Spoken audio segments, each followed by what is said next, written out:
Nice one, nice one. Hello, family. Welcome back to Brown Billion Podcast.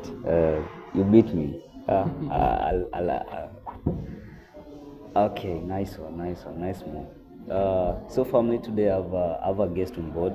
His name is Bonnke. Man, I'm, I'm even short of words actually because I didn't see that move. That's a nice one. That's a nice one. So, Bonke, who are you? Who are you? I am an entrepreneur, graphic designer by profession, and a student of political science, Bachelor of Political Science. Yep. I am a founder of SimSuite company Okay. and Unbla, And love. and a co-founder of Subsentis Elegant. All right. Thank you so much. Co-founder. Yes, co-founder. That means that you're running at most 3 companies right now. Yes. Okay. It's so funny because we actually first met on a innovations competition or something. It was a showcasing of innovation. That's when we met. You showcasing your what you've done, and I was actually impressed because that's beyond a normal human being thinking. You know, it's iconic. It's iconic in its own way. So, Barack Obama, Barack Obama or Barack Bonke. Oh. Do you see yourself as a leader because you're doing political science?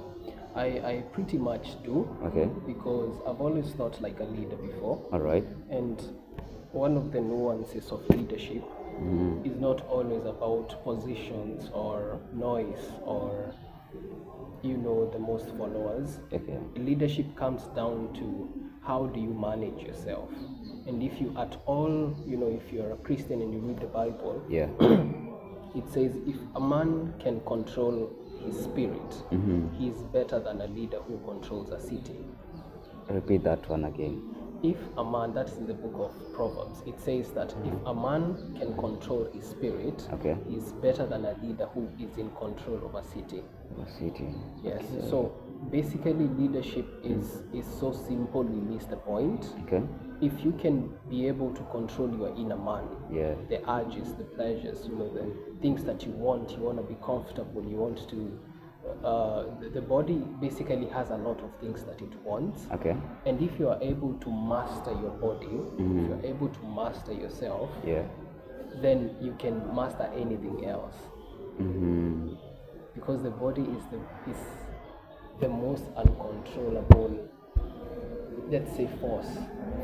Yes. Uh-huh. It's very hard to control your body. If you can master that, Uh-huh. you can master everything else.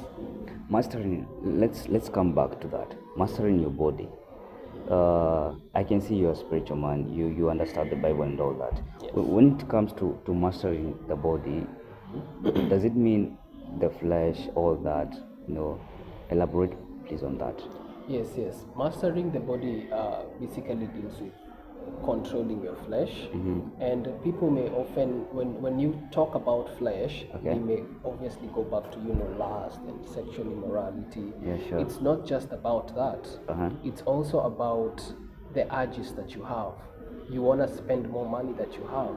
That is the flesh. Yeah. You want to sleep more longer than you should.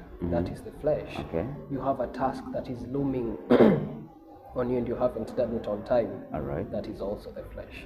So if you can master that, Uh-huh. right, then you are pretty much good to go to become a leader. Become a leader. Yes. Have you mastered it yourself?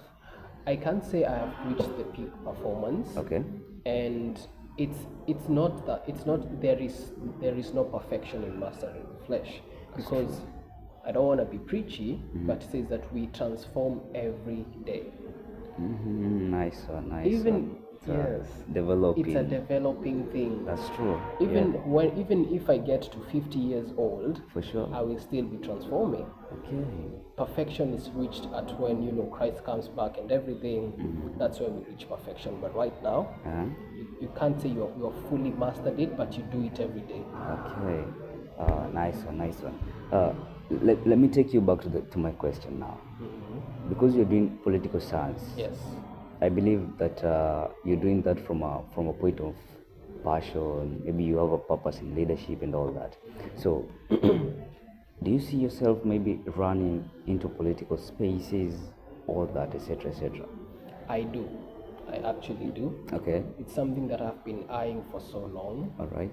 And I believe that it is time people finally get to see the light in leadership. Yeah. Right? We are done with tribal politics. We are done with mtu wetu politics. Yes, sure. And we are done with corruption. And I know someone in that office. I definitely can get into a certain space because I'm a girl and stuff like that. Okay. I believe in justice. I am a big supporter of justice. All right. And I'm the kind of person who doesn't want to see people being oppressed by people in power. Sure stuff. And it takes balls to do that. It takes a lot of confidence. That's true. And to follow the path that I am following is obviously not going to be easy. Yeah. In Kenya, right now, for you to be completely clean, Yeah. you are risking your life. Why so? It's very, very dangerous Yeah. to show up in an office and being offered, let's say, 1 million shillings and turning down that offer. Yeah. And probably the person offering you the 1 million shillings really needed what you wanted, what you can give them. And if they can afford 1 million shillings, they can afford a hitman. That's true. And that is why you see, if somebody is speaking about the government is corrupt, the government is killing children, goons, hitmen, people come to your car with guns, shoot at you. Yeah.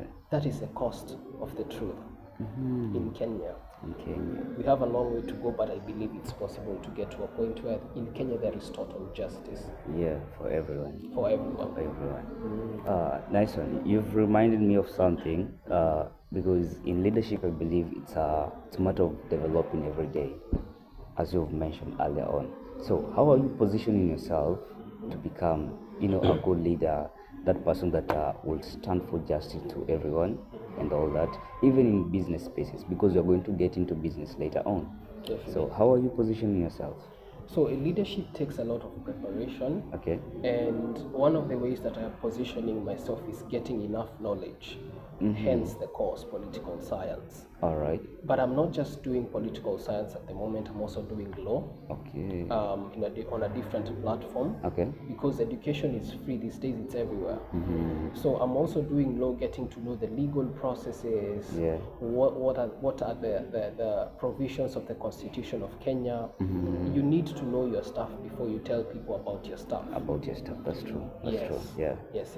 And I'm also, getting into these groups, the NGOs that protect people, to kind of like understand what really is going on on ground, because many people, wanafika on top, but they know nothing about the ground. So I want to know what is there that needs to be known on ground, and then work my way up, earning knowledge on my way. If I am able to probably nikimaliza political science, probably get into law, advance, I think that can place me in a very good position to be a leader. So that means that you'll be running for some spaces, maybe presidential spaces and all that. Definitely. Etc. etc. Etc.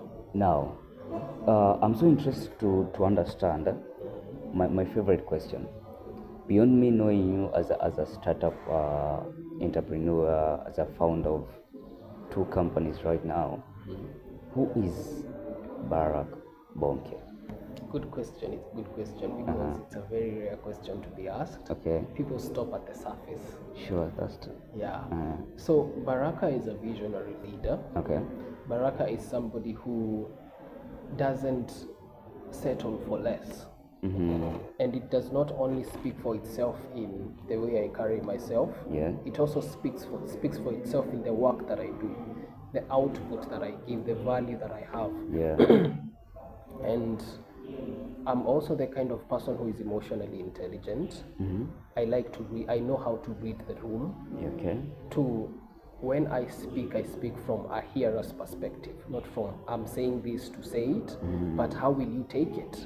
Okay. So I start from you, I speak as a listener. You wanna Nice take one, time? nice one. You're making my goosebumps feel goosebumps, you know? Yeah. Yeah. So let's say we are in a conversation and we are texting each other. All right. You might realize that I take longer to reply. For sure. That's true. That's true. That's true. That's true. Yeah. Everybody knows that. God Not damn because it, I'm that's true. delaying, but because I'm thinking about who you are. Yeah. So I'm talking to Brian Billion. Brian Billion is a smart person. So I have to speak from a smart person's perspective. Sure. Right? So I'll be there and think about it. Yeah. You know, and my fiance will be like, so I want us to text this person on a business proposal. Do you want to talk to her? I'm like, sure.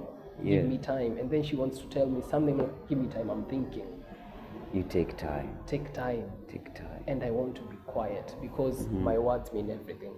For sure. Yes. It is words that shape someone's perception. That's true. Yes. That's true. Let's take an example, right? Okay. Brian Billion is a very smart kid. He probably has 3 degrees, law, commerce, and BCom. He is very well dressed. Yeah. And then tumemwambia, hey, because of your achievements, come and speak at TEDx. Yeah. Right? Okay. But the minute you speak, you have an accent. The minute you speak, you are not coherent with your words. Yeah. And the way you text people, you don't punctuate your sentences. Yeah. You probably, you're floppy in the way you communicate. That makes you a 3 out of 10. That's true. But technically, you're a 10 out of 10 in the studies, as far as studies is concerned. Yeah. So if you talk to me, do I see you as a 3 out of 10 or a 10 out of 10? A 3 out of 10. How you communicate. The value of communication. Exactly. Communication comes in three dimensions. There's the art, there's the science, and then there's a spiritual part of it. Nice. Now, help me understand.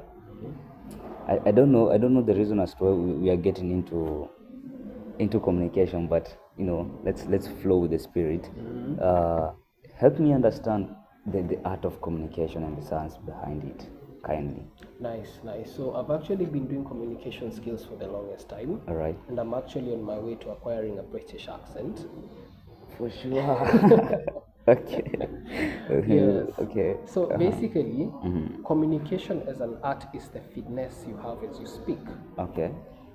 And I had this thing in high school, and people were saying you're so articulated, you use the best words and stuff. And then I said those aren't extraordinary words; those are just normal words used in an extraordinary way. Wow. Oh my God. All right. Who are you? The way I'm just Bonnke. Okay. I do clean toilets in the village. All right, Bonnke. It's how you say it is what matters. You will listen to a comedian say the stupidest thing, but the way he says it makes it so funny. That's true. Yeah, and that's why some comedy cannot be enjoyed as in written form. Yeah. Because the art is in the articulation, the delivery, the timing, right? Yeah. That is how you make communication an art. For example, fascinating is not a new word to you, right? Yeah. But I come to you and I tell you, Brian Billion, I was fascinated by how you spoke today. And then another person comes and tell you, I was very fascinated by how you spoke today. There's a difference. There's a difference, for sure. That is the art of speaking. The science of speaking is psychological. Okay. So you want to extract as much, information as you can when it comes to the psychology that goes on when somebody is listening. Yeah. Yeah, and the Meta released this software called Tribe 2.0. 2.0, yeah. And basically they just wanafanya they put subjects 750 or 20 subjects, but it was 700 ish, and they set them up to watch social media content, right? Okay, yeah. And look at the brain activity as they consume the content. Okay. and kind of like see what would make, because of the attention span. It's so Minimal. kidogo. Yeah. It's so minimal. Uh-huh. So walikuwa wanaangalia the videos that get watched the most, what happens in the brain, and the videos that don't get watched the most, they are skipped, what happens in the brain. And it was astonishing how one video, when they were given one video and they skipped, the videos that were skipped showed a lot of brain activity. Why? Because someone is struggling to understand what's going on. Okay. But the videos, but the videos that took like the shortest time, the videos that were watched to the end, showed little to no brain activity. Help me understand that one. Does that mean that there's some impulse generation or something to short videos, or how are they related? So brain activity and the generation that we are in right now, they don't want to think about what you're talking about. Okay, yeah. They want to get it as soon as they see it. Right? That's true. You maybe see a set, kuna mwizi, kuna mtu anaibiwa na nyongwa. Yeah. You don't need a rocket scientist to explain what's going on. What's going on, for right? sure. That's true. Yeah, so people are like, I know this is a robbery going on, so what's happening? Yeah. And then, before you know it, mwenye ananyongwa hivi, he starts saying, for you not to end up in this situation, don't use probably my perfume, because if you use the perfume we sell, you're going to get robbed. And people are like, yo, that perfume must be so good. Yeah, that's true. It shows the least brain activity. It's not hard to understand. The science of communication. I love that. You were explaining to us who Bonnke is. Yeah, Bonnke. Finish with that. I finish with who you Bonnke are. is. Yeah. So Bonnke is very bold. I like to take a challenge. Okay. And I like to always, I don't like to be in a comfort zone for so long. All right. Because comfort zones are things that limit humanity. Okay. So I like to get out of the comfort zone, and I like to challenge the norm. Okay. For example, come to an institution XYZ and ask, why do you design like this? People are ages. That's true. And part of the reason why I don't like being comfortable is because I like challenging my mindset every time. And one of my mentors once told me, think internationally and act locally. I need to find such mentors, man. You should.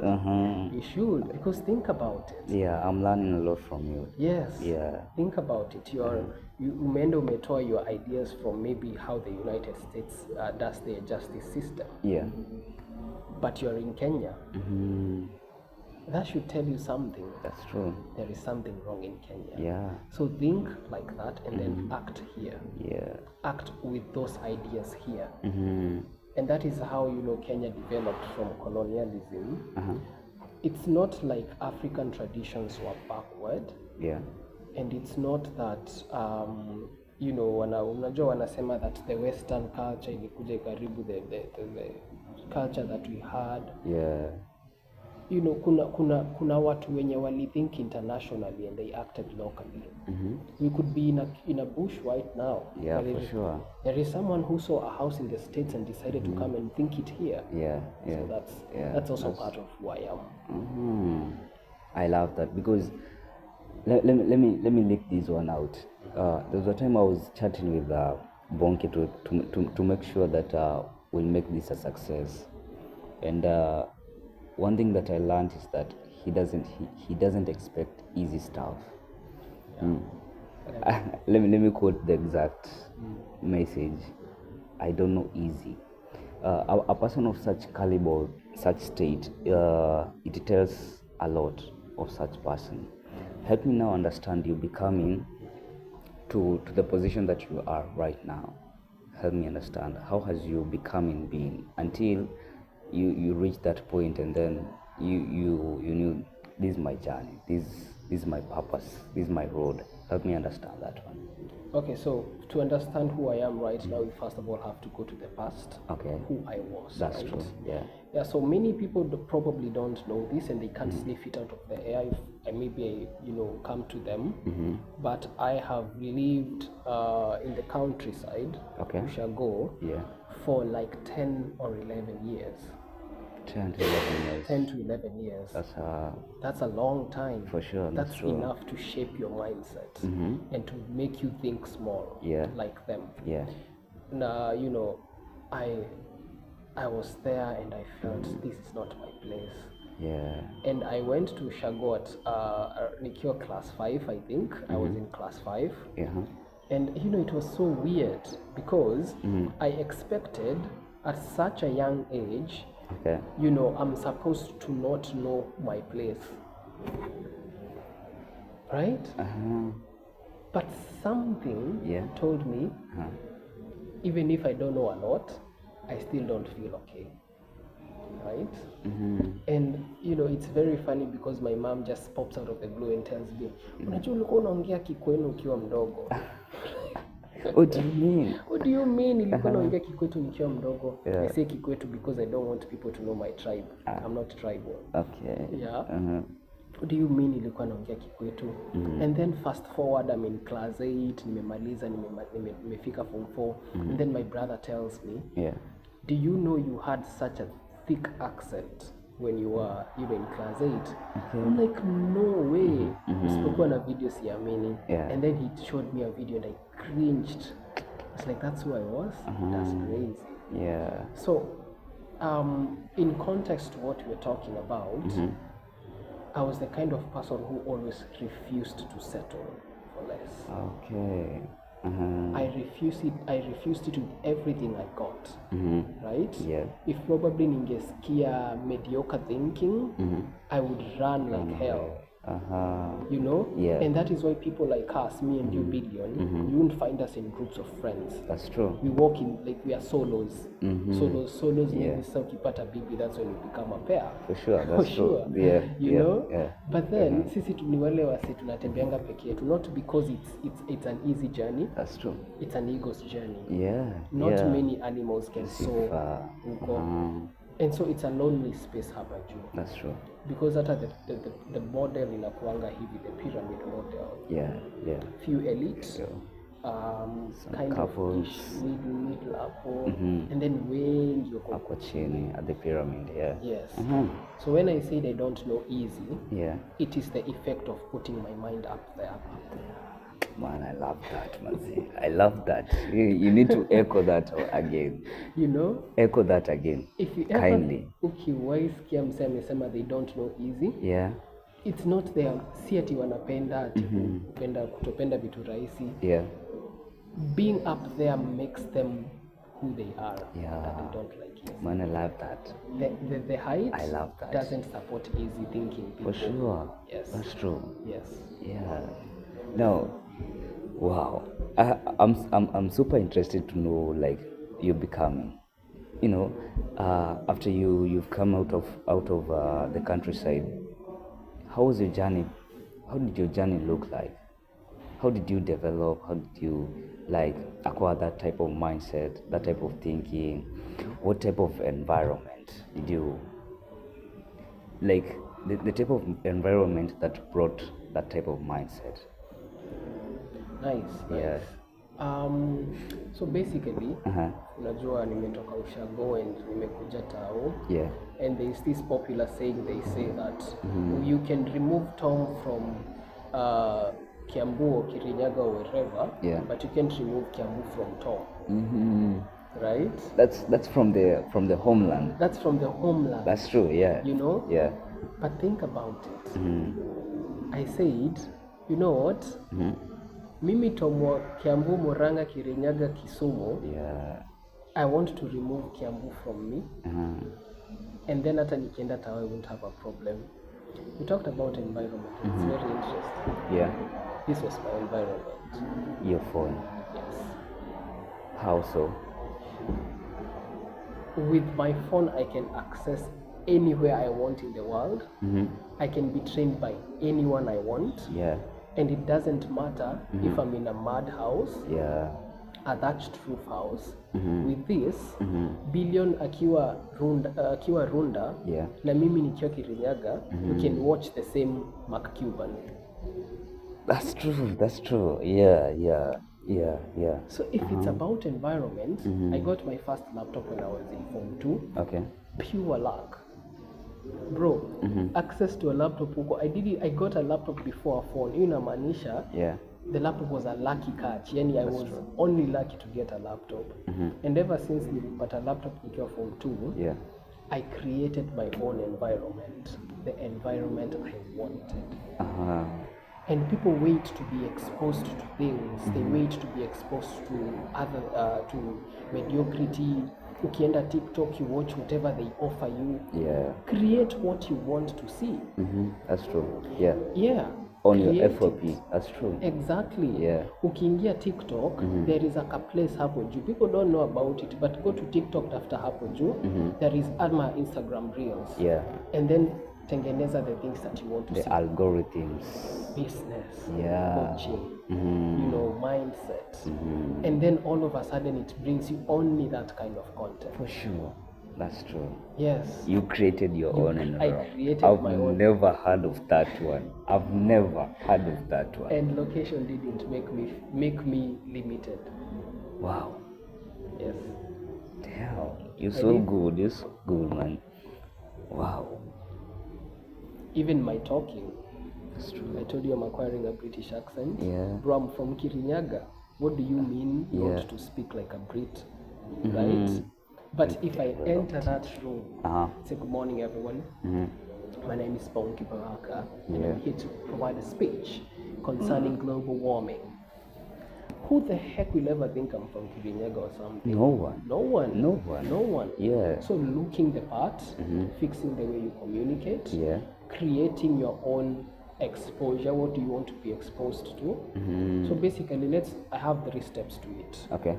So Brian Billion wants to be a serial entrepreneur. You do commerce, right? Yeah, for sure. So you look at your goal. Yeah. So when you look at your goal, the second step is, after you've defined your goal, the second step is to create exposure around your goal. Exposure. Yes. Right. Expose yourself around your goal. Right? So kama ni TikTok, edit it to give you what you want. Yeah. Because people are so out of control with social media. Ukipewa unakula tu. Yeah, that's true. So think of social media kama chakula. Yeah. I don't like matoke. I hate them. I hate Hey, them. that way. I hate them with pure hatred. With pure hatred. Yeah. Matoke, what? So, ni kama, so assume social media ni kama umeingia hoteli. Yeah. Are you going to tell the waiter, give me whatever you have, or you're going to choose from To the menu? choose. Yeah. Wow. Amazing. Right? Yeah. So take social media and think of it like a menu, and then choose the best things for you. Choose the healthiest things you want. What And then you you want. never have to choose again. All you have to do is to consume. And unajua ili ni fascinate because I was like, kwa hivyo nikiingia Instagram, I'm not wasting time, I'm learning. Yeah. And nothing is there to distract me of something. I'm just learning and learning and learning. Yeah. So my IG is full of saved things that sales, sales and marketing, vitu zenye mimi nataka, the kind of person I want to be. Okay, So that is the second step. Yeah. Choose Define the goal, Define the goal. create exposure, Create or exposure. develop exposure. Yes, around what you want. Yeah. And that involves editing your menu That's true. and choosing what you want, not what they give you. Yeah. The last thing is you wanna actively work on it. Actively work on it. Yes. Okay. And after you define goal, Yeah. forget about it. Don't even think about the goal anymore. Yeah. This is counterintuitive because most people will tell you, look at your goal, look at where you're going. Never. Yeah. Create systems and focus on the systems. Yeah. Man, bring it home. Bring it home. Kwambia tulete. Yeah. Focus on the systems. Yeah. You are never going to go anywhere Yeah. if you're going to stare at the leaderboard all day. That's true. Thank you for that. You need to move out of Talk about leaderboard, go training. Even develop like a map or something from out. Tengeneza and focus on those small systems that will help you get there. That's true. If a plane is coming from Kenya to the United States and it misses by 2 degrees, even a degree, it won't will land. end up in somewhere else. That's true. God damn it. Wow. I love that. I think this session was made for me. This session was made purely for me. I love that. I know. So hata wewe, let's say you want to have money. Yeah. And you know money is not about, earning the most, That's but true. managing the best. That's true. So if you spend 100 over what you're supposed to spend, if you're supposed to get to 1 million, you get to 500,000. That's true. 100. So think of yourself as a plane. If I change a single detail, I end up somewhere completely different. That's true. If my goal is to get rich by 25, and I waste 1 hour a day, calculate all many those hours, times and then you've lost. delete. And then so utakuwa rich by 27. Wow. Now, the aspect of learning, you've created the systems, what you want, those small systems that helps you to achieve the goal, the rule number 1. Now, help me understand, when you're developing the systems, what do you consider the most? When I develop systems, when it comes down to systems, the first thing you want to do is to go easy on yourself. Okay. But also don't be comfortable. That's true. Yeah, it's very hard to tell a shosho uko nje to start speaking English today, leo. She will struggle and she will drop out. That's true. And if you haven't noticed, Duolingo is one of the most powerful educational platforms we have. That's why you got the British accent. Well, I've now joined the dots. You're joining the dots. Yeah. It's one of the most powerful platforms we have. And why has it been very successful? It doesn't tell you to study for an hour. 5 minutes. Customize the time. Exactly. Don't go all in. Go little every single day. Right? Wow, amazing. If you want to, I struggle with being a spendthrift. Okay. Ilikuwa inanikula and I'm like, santafanya tena vile na spend sana. And I didn't know also how to save. Okay. It's good to also share your weaknesses. That's true. Yeah, so I think February, ndio nika-realize Zidi is an MMF, okay. Safaricom, and it has this feature. Ukienda kwa your Safaricom, for those who don't know Zidi, ukienda kwa Safaricom app, go and find Zidi, utaona what they do. It has this feature called auto invest. And I was like, okay. So basically what they do, una set it up to invest a certain amount as you spend. Help me understand that one. Nikilipa kwa till number nilipe 50 shillings, I can set my Zidi account every time I pay 50 or any amount, with that amount I call the issue, but as long as you pay to as long as you transact, it auto invest a certain amount that you set. Wow. So mine auto invest 25 shillings every day. Every transaction that I make, not once in a day, sasa, every day. That means maybe if you're doing like 20 transactions per day, it will only invest 25. But if I keep transacting it, you obviously uta transact kila siku. That's true. But by the end of the week, you can calculate 25 times 7. Wow, that's amazing. Small steps. Every single day. They don't hurt, but they're so powerful. Nikikwambia, there is a time nilienda hapo to my auto invest and I found that nimesave saizi ko I think 500, and then there was a time I also found 500. Amazing. So let's say a total of 1,000. 1,000 from the small steps. Wow. Give me 1,000 right now. It's so hard. 1K. Cocky. 1K. That's true.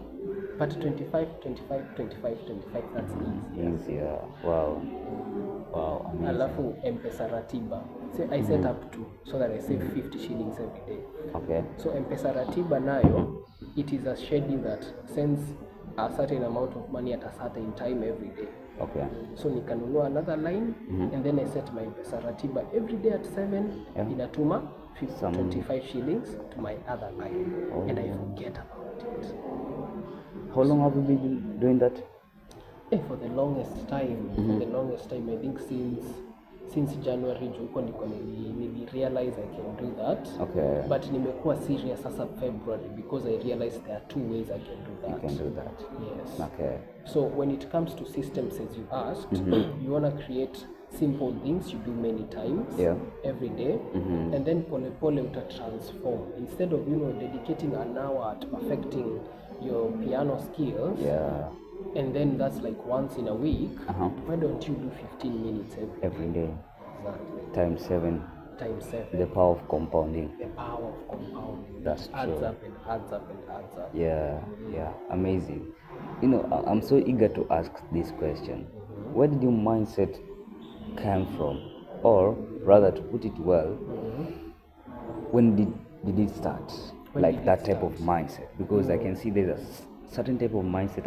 I'm so curious to know the type of mindset and where did it start? When was it born? So kind of like the inception. That's true. The spark. Yeah. Wow, that's a very, very deep question. It all started when I started realizing the things that I want. So unajuanga aje ukiwa mdogo, maybe you have a passion for cars. And you start hanging around toys a lot.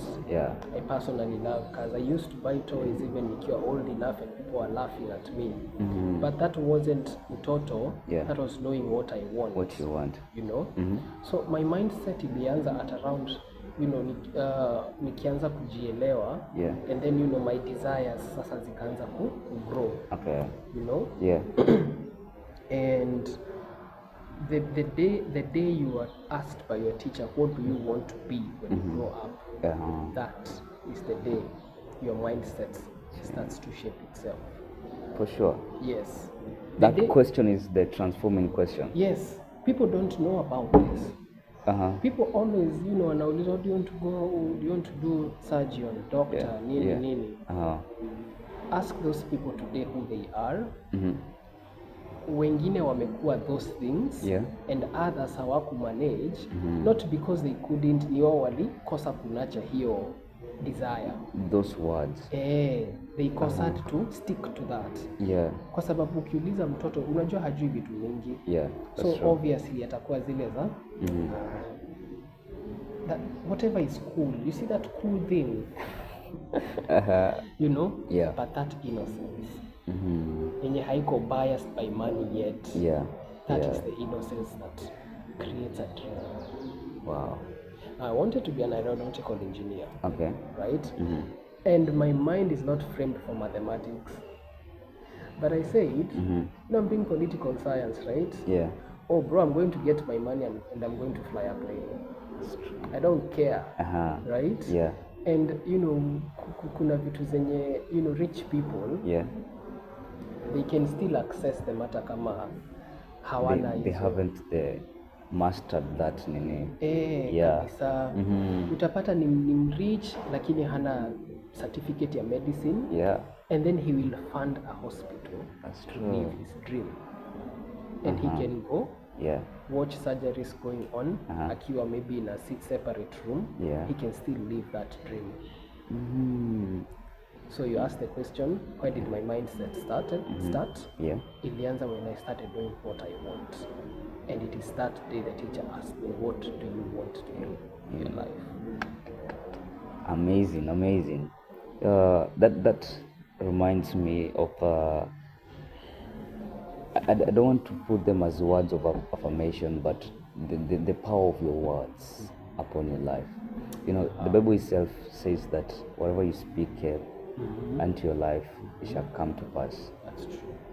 Wow. I didn't actually know that. That's when the mindset is the book is born Yes, by it's that question there.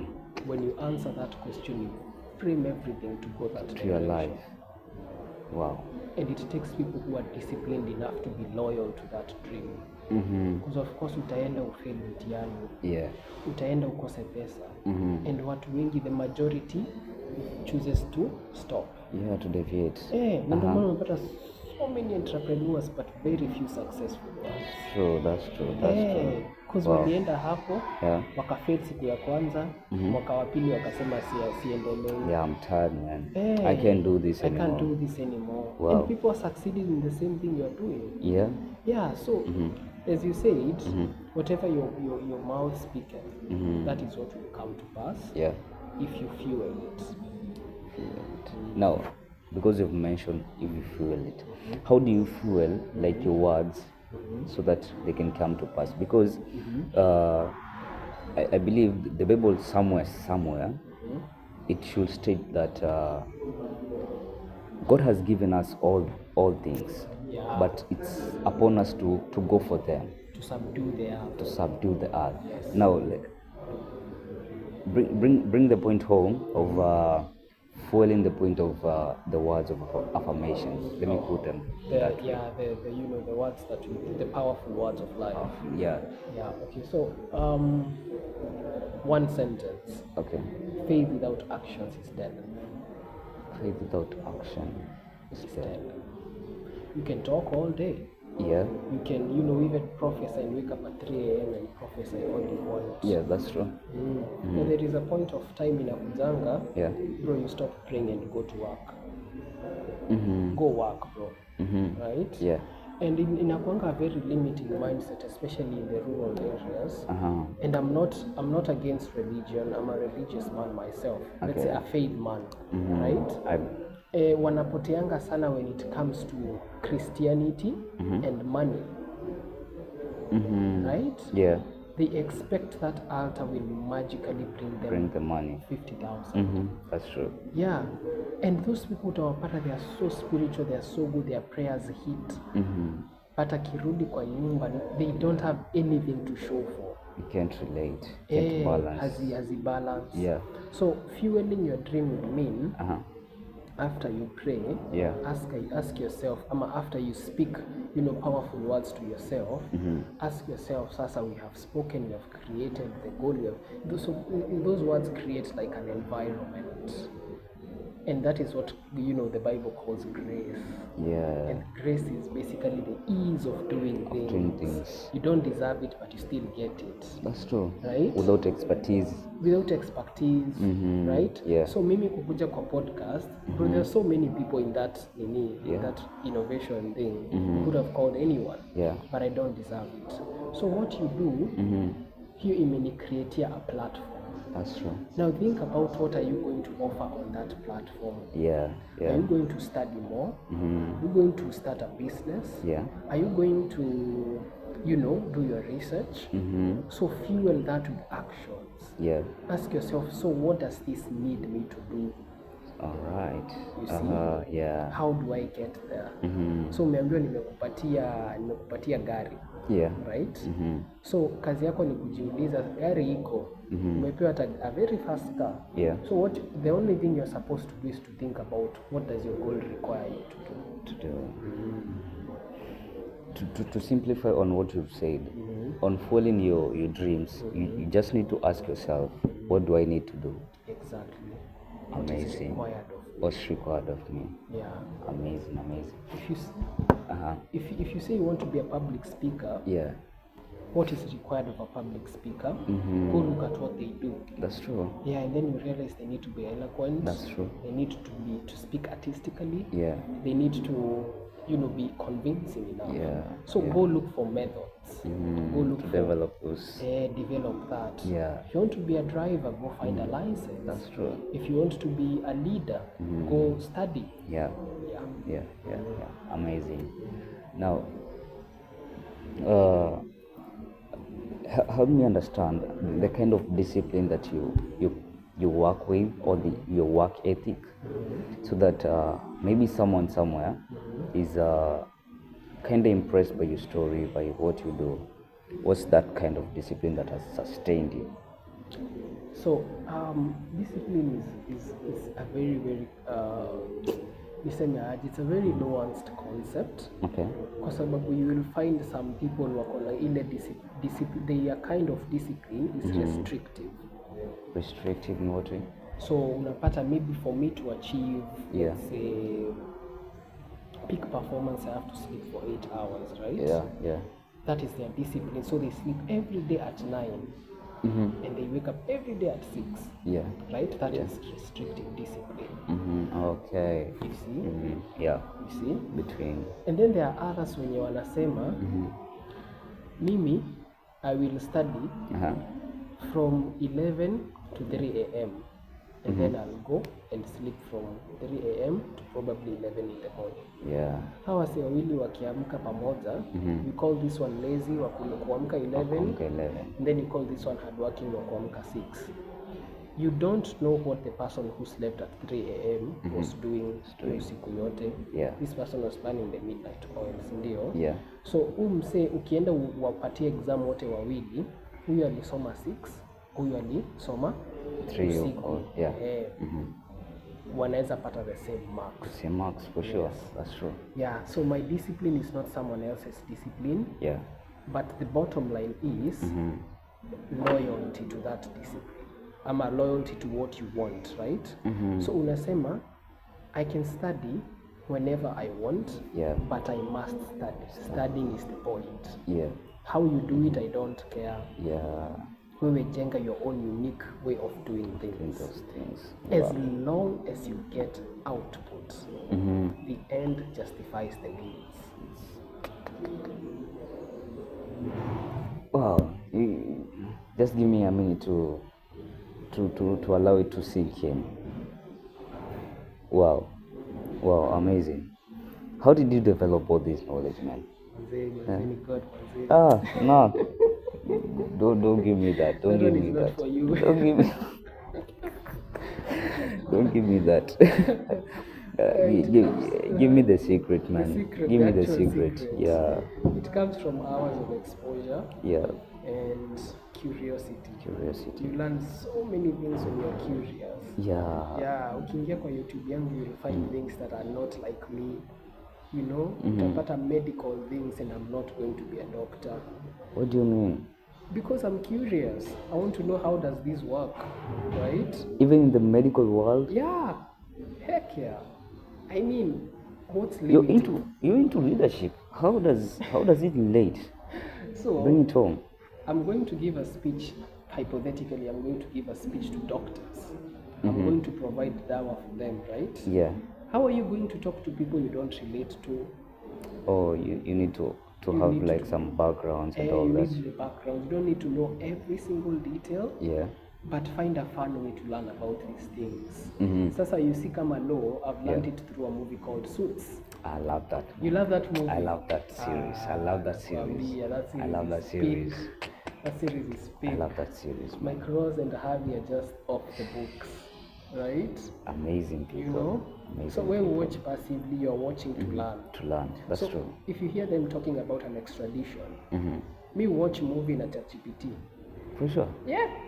Finding the meaning. After extradition, what does that mean? Okay. Bring it home. What does it home? So unakuja unapata kama Shark Tank, nilijua hivyo tu pole ChatGPT this side and Shark Tank this side. So I learned everything about entrepreneurship through nikisikia new thing, curiosity. Market valuation. Nini? Wow, amazing. Amazing. Medicine nilijua through the good doctor. Dr. Wolf. Exactly. I love that and one. And Sean Murphy. I love that. You know those people? Yeah. We kind of have like the same taste or something. You must have been meant to be for some reason. Yeah, for sure. So unaenda unatafuta movies that are very technical oriented. That's true. Or even YouTube videos, and then unajua the meanings as you go. Yeah. Ukiitwa podcast ya medicine, hautakosa kumention triage and anatomy and things like that. I need to go back. to school. Go back. You know.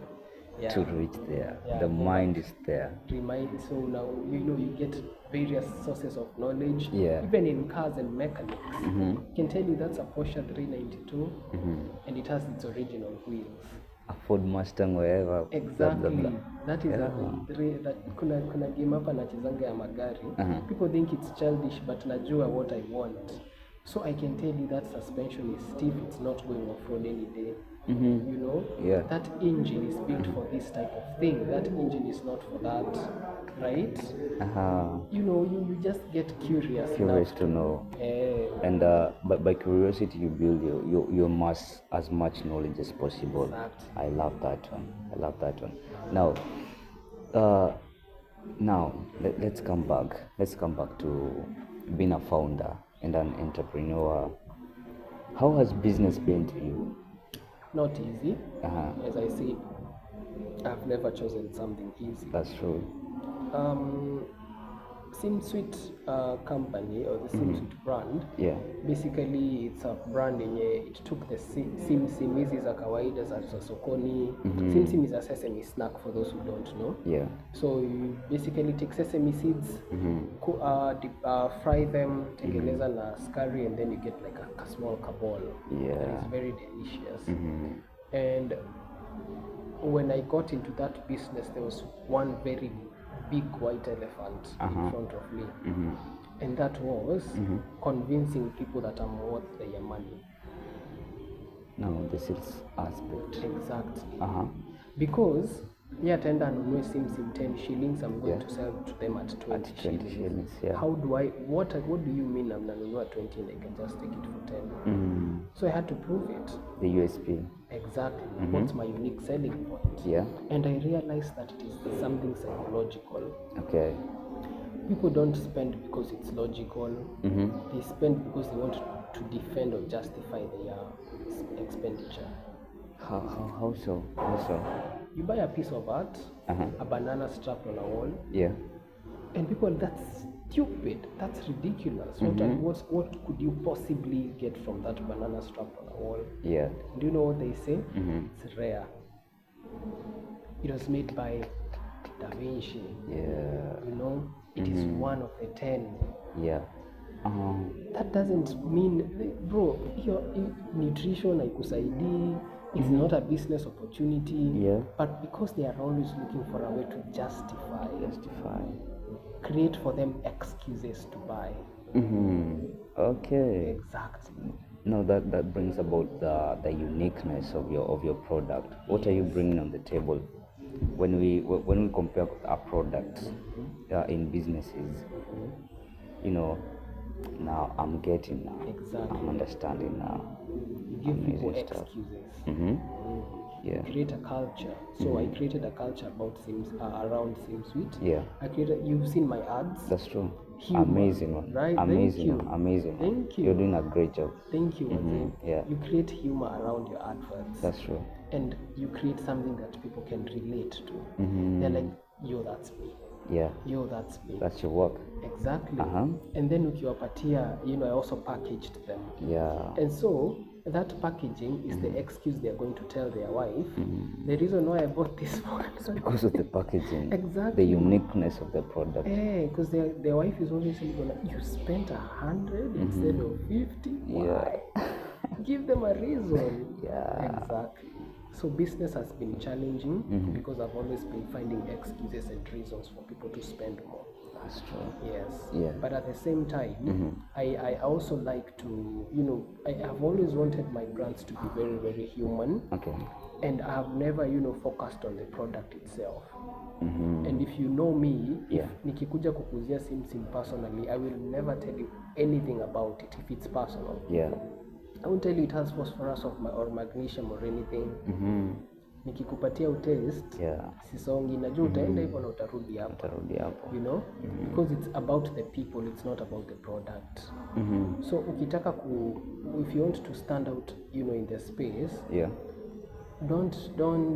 tuseme aje, don't alienate the product from the people. You're selling to people, not robots. Yeah, yeah. So ukiona Coca-Cola, they put family, Make it humane. make it humane, make it like they feel like they care, they are cared for, that is. So nikikupackagea na kuambia aje, I care about how you're going to carry this sim. That's true. Right? Yeah. And I won't shove it on your throat and tell you, you know what to when, you know what to. Yeah. And I even stop people from making the wrong decisions. Kuna mtu jana alikuwa anataka kununua sim za 200. Wow. And I told him, bro, you don't need all this. Yeah. Nikamwambia, you just need the 100, you'll be good to go. Then that guy is like, bro, you care about me. That guy wants to spend that's his money. psychology. Exactly. Psychology of selling. Psychology of selling. I must bring you on board to talk about the psychology of selling. Psychology of selling. Yeah. I'm open. I've read enough books. I've done enough practice. So I believe I'll be. You're on board on that? Absolutely. All right. We'll look forward into that. Amazing, man. Amazing. Now, we're almost closing. Yeah. As we wind up, now, Bonnke, this is my favorite question. How did your dream start, or like becoming a founder of 3 companies right now? Because you run 3 companies, man. I believe that. Yeah. You need to elaborate. Company. It's company, man. It's a company. Yeah. Yeah. And how did this start? Okay, so it's actually a hilarious story. Okay. Because every company was a joke. For sure. Yeah. Yeah. Now I know this is very unheard of, but this is the truth. Okay. Take your jokes seriously. What do you mean? Nimekuambia, hey Brian Billion, mimi naona nikaa naweza tengeneza kisoftware ya biashara hivi, unaona aje? If you do that, yeah, you might actually, you don't know what you're on to. What right? do you mean? Yeah. Because this is how SimSuite started, as a joke.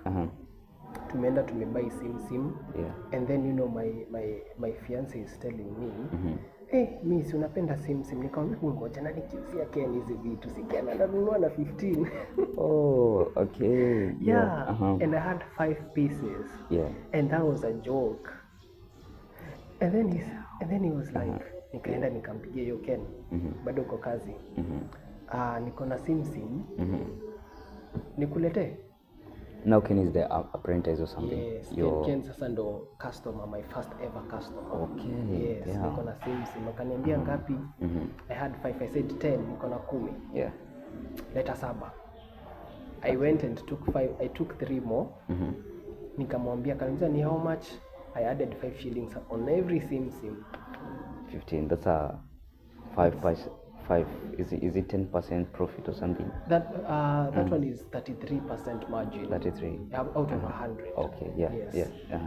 So he said, sir, nikamwambia but ni 15 each later. And then he took them and I was like, did he just buy? From a joke to a sale? From a joke to a sale, and then from a sale to going back to get more sim. Right? Wow, yeah, you have a crazy story, man. You know, yeah. that is how SimSuite started. And Blah was also a joke. I love that. Man, don't disclose that. don't disclose that deal. Yeah. You thought beyond me, man. That's an amazing platform. I know. Amazing stuff. Thank you Amazing so much. stuff. Oh my God, that one was also a joke. It's a joke. I was like, sasa ni mimi nitashinda hapa ChatGPT nikisumbuana nayo niambie valuation ya business. Yeah. Mimi nataka yangu, mimi nataka kitu naingia and people like, hey, inaweza kuwa good idea. Bro, it's a business we are talking about. Yeah. Take your jokes seriously. Nikaenda and then I was so scared to create it. I was like, sasa what is it? The form factor. Yeah. Unajua ukitaka kutengeneza gari, you know it has 4 wheels. That's true. That's a form factor. Yeah. But sasa Unblah, what form is it going to take? Is it going to have spaces? Is it going to have buttons? Yeah. Mimi nikaenda tu with my one idea and then I was like, mimi nikaambia tu the need that I used to build by software. Okay. Nikaambia, can you make something that does this, and this? And it did, and I was like, okay, ngoja, let's hold on, ngoja. And then I continued Yeah. to what Unbla is today. Amazing platform, man. Amazing stuff. Joking. The third brand, the Zubsent is elegant. No, wait. Before we go to the elegance, from a joke to something that is way up here. Way up. Depends with who you give a joke. Wow.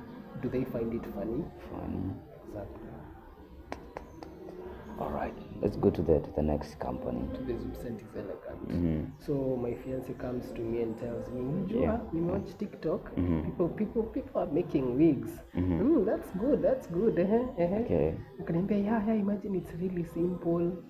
Sasa najua hata tuna pesa. I don't even know how do you even make a wig. Like inakuanga aje. Doesn't that like need machines or something? Wow. Hiyo siku nilikuwa nimeingiza I think about 1,000 from SimSuite. Okay. And then nikamwambia, unajua sicheki, unataka kutengeneza wigs? Yes, mimi najua ninaweza. I went to Mombasa, took her the supplies she needed. Bro, the first wig I was like, you couldn't have been serious. Did you just make a wig from scratch? How do you even come up with that? What do you mean? What do you mean you made a wig from scratch? Bro, wigs zetu upati kama una 2,000 upwards. Ish. And that's like a profit margin of 50%. 50%. Each wig gives us 1,000. Hey, you guys must be balling, man. You have your family is blessed. Your family is blessed, man. It is. I must give you that one. You're giving me pressure. You're giving me pressure to find a suitable. But it will come. Imagine utapata. Man, I love that, man. I love people who are building each other. Exactly. You know? Building each other. When somebody tells you a joke and it's like kind of like a business idea, tell them stop laughing. Let's talk about it. Hey. Let's be serious about it. Let's be serious about it. Put in the work. Hey. That's true. Provision where usijali where money will come from. Just you can be limited here. That's true. That's what I did to her. But don't be limited here. I love that. Now, where do you see yourself in 5 years? And my last question will be your definition of success and greatness. All right. Yeah. So in 5 years, I see my companies because may figure at a point of growth. Okay. I see me, starting my political career at the same time. Okay. In the various positions zenye nitakuwa nimejiweka. Even as a Christian, I see myself as somebody who was, finally settled. And niko sawa, I'm good to go. And in 5 years, so that's nitakuwa nimemaliza campus. That's true. So I'll have my degree and I will, be stable-ish, right? But not only that, I see myself as somebody who's better at the way I think. I want to be international. Amazing.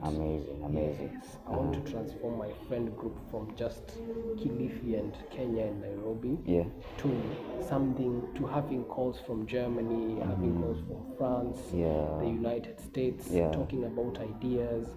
I see my friends having grown to the level that I have also grown. Amazing. In their different levels. Amazing. Huwezi grow peke yako. That's true. Yeah. So I also wish for my friends to have grown, and I also wish for them to have also figured things out. That's true. Amazing, man. Amazing. So that's why I see myself in 5 years. Those people are lucky to have you, man. Those people are lucky to have you. Including you, bro. Shukran, manze. Thank you so much, Baraka. I don't know why I'm calling Obama. It's because, Obama started as a young man, just in the middle of nowhere. But, if you just know where you want to go, man, anything is possible. Bro, you will get there. That's my word to you. Now, my last question. Your definition of success and greatness. Okay. My favorite question. Wow. That is a question that can make someone think about all the possible outcomes.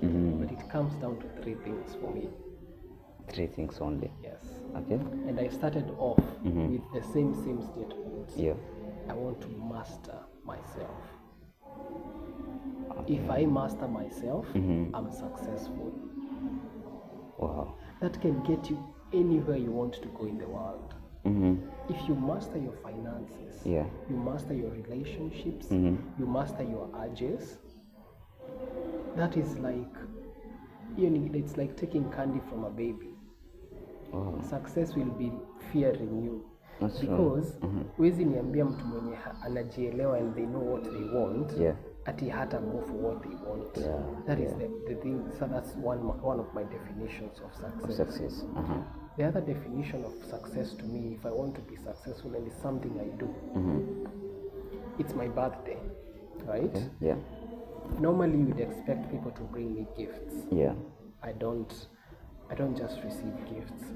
I give to people on my birthday. You give to people. I give to people on my birthday. Wow. Yeah. Why do you do that? Because I believe if I win, Yeah. other people should feel the same. Should feel like they're also won with me. Right? Yeah. When I finished exam one time, nilisema it's time to celebrate. Yeah. And instead of delete notes zote na kwenda watch movies, Yeah. I said now bring the poster that is the most poorly designed poster. I'm going to redesign it for people. That's the way I celebrate. Wow. I serve people as a form of celebration. That's your form of celebration. That's my form of celebration. I've got that one. I can give you my last 50 shillings. Yeah. Just to feel good that you feel good and go and sleep hungry. Because this is not something everybody knows. Jesus alienda akaulizwa one day by his disciples. Tumetoka kukula huko. Wewe umekula nini? What have you eaten? And then what did he say? I have eaten food that you do not know of. And what is this food that you are talking about? He had talking here time ameongea na the Samaritan woman. Yeah. And I compare salvation and then the Samaritan woman with the 5 husbands. Akaenda to spread the gospel. The gospel, yeah. And that was satisfaction to him. Yeah. Right? So for me to feel like I have done something successful, impact is my form of success. I love that one, man. That's a similar answer from 2 similar guests. Impact. I love that one. Yes. Impact is the best success you can ever do. Definition of success. Now let's come to greatness. Greatness. Yeah. So for me to be great, it's basically, it's not driving big cars. Okay. It's not dressing in a dashing way. Greatness to me looks like impact once again, right? Look at Gandhi. Gandhi didn't have a limousine, Yeah. the beast. There's some. But we remember him to date. That's true. Jesus himself rode a donkey. And probably hata hujui jina ya the richest king who ruled probably Babylon or something. Yeah, for sure. But Jesus left a legacy. And that is greatness to him. Yeah. You see?